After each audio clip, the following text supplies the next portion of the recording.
پیش خدمت ہے سلسلہ ناول وہ ایک پری ہے، تحریر ریحانہ امجد بخاری، قسط نمبر 11۔ میرے افکار باغی ہو رہے ہیں، میری ہر سوچ پر پہرے بٹھا دو، خریدارو جو ممکن ہو تو آؤ، میرے احساس کی قیمت چکا دو۔ تو کیا کروں؟ تم کیا سمجھتی ہو مجھے اپنے باپ سے محبت نہیں؟ فرزان اپنے کرتے کی فولڈ آستین کھولتا ہوا زارا کی طرف بڑھا۔ صرف اکیلا فرزان ہی لائسنس ہولڈر ہے باپ کی محبت کا؟ محبت یہاں ہوتی ہے، یہاں، فرزان نے اپنے سینے پر انگلی مارتے ہوئے کہا۔ جب ساری پدرانہ شفقت اسی پر نشاور ہوتی ہے تو وہ اس محبت کا حق ادا کرے نا۔ جائے، میں کیوں جاؤں؟ فرزان کے لہجے میں تلخی گھلی ہوئی تھی۔ ایسی بات نہیں، وہ آپ سے بھی محبت کرتے ہیں، آخر آپ ان کا خون ہے۔ آپ سے کچھ شکایات ہی تو ہیں انہیں، اور جو شکایات ہیں وہ کچھ غلط بھی نہیں۔ آپ اس بات کو مان کیوں نہیں لیتے؟ زارا نے چاول چنتے ہوئے ملتجی لہجے میں کہا۔ فرزان نے طنزیہ ہنکارا بھرا اور پھر گویا ہوا۔ کل بھی میں نادان تھا اور آج بھی نادان ہوں۔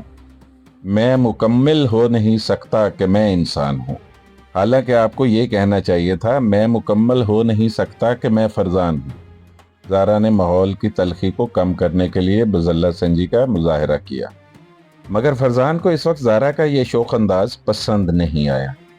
وہ برہمی سے بولا، ہر شخص مجھے ہی قصوروار ٹھہراتا ہے، میں برا ہوں تو مجھے میرے حال پر چھوڑ کیوں نہیں دیتے؟ سب خدائی فوجدار بنے ہوئے ہیں، میری اصلاح کا بیڑا اٹھا رکھا ہے سب نے۔ غلطیوں سے پاک ہو جاؤں تو کیا انسانیت کے مقام سے بہت اونچا نہیں اٹھ جاؤں گا؟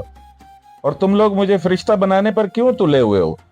میں زمین زادہ ہوں، عرش پر نہیں رہنا، مجھے زمین پر ہی رہنے دو تم لوگ۔ ہمیں الہام کی ساری اذیت سے الگ کر دے، زمین زادے ہیں، جذبے آسمانی رکھ نہیں سکتے۔ فرزان کا تلخ لہجہ شعر سناتے ہوئے کچھ نرم ہوا تو زارا کو پھر حوصلہ ہوا۔ اس نے ہمت نہیں ہاری اور دوبارہ بولی، جائیں گے بابا کو لینے؟ فرزان نے گھور کر زارا کو دیکھا، پھر سرد لہجے میں بولا، میرا نام فرزان ہے، جانتی ہو نا؟ خون کی مثال تو فوراً دے دی، تاثیر بھول گئی؟ میں بھی انہی کا بیٹا ہوں، اگر وہ اپنی انا پر قائم ہے تو میں بھی ہار ماننے والوں میں سے نہیں ہوں۔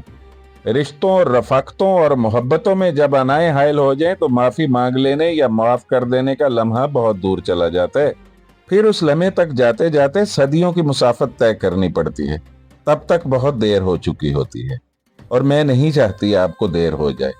باپ بیٹے کے رشتے میں کیسی ہار، کیسی جیت؟ یہاں آپ غلط سوچ رہے ہیں، وہ انا پر قائم نہیں ہیں، بس ناراض ہیں آپ سے۔ آپ ان کی ناراضی سے مقابلہ مت سمجھیں خود کا، باپ ہیں وہ آپ کے۔ زارا نے دبے لہجے میں فرزان کو سمجھانے کی کوشش کرتے ہوئے بے چارگی سے کہا۔ اس کے اندر سے رنج و تعصف کی ایک لہر ابھر کر اس کے چہرے کا احاطہ کر گئی تھی۔ تمہاری اتنی محبت جاگ رہی ہے تو تم چلی جاؤ نا، فرزان نے اطمینان سے کہہ کر کرسی کی پشت سے ٹیک لگا لی۔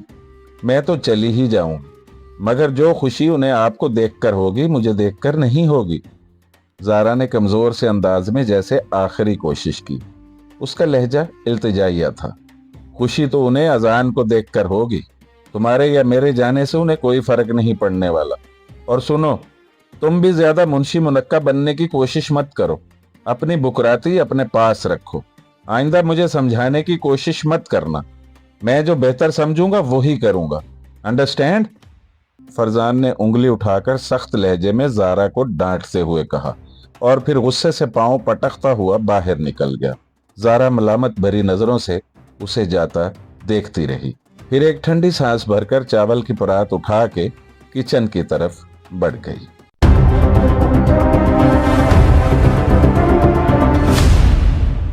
شاعر اگر مجھ سے جو پوچھے تو بتاؤں کیسے، دل کہاں ہوتا ہے اور درد کہاں ہوتا ہے، وہ کہ جس شہر میں روشن تھے محبت کے دیے، اب تو اس شہر میں ہر رات دھواں ہوتا ہے۔ آنکھ کھلنے پر چند لمحے اس نے خالی خالی نظروں سے ارد گرد کا جائزہ لیا۔ کچھ دیر بعد اس کے حواس بحال ہوئے تو اس نے فوراً مڑ کر وال کلاک کی جانب دیکھا، جس کا ٹوٹا ہوا شیشہ اپنی خستہ حالی کے ساتھ ساتھ مکینوں کی اسرت زدہ زندگی کا آئینہ دار تھا۔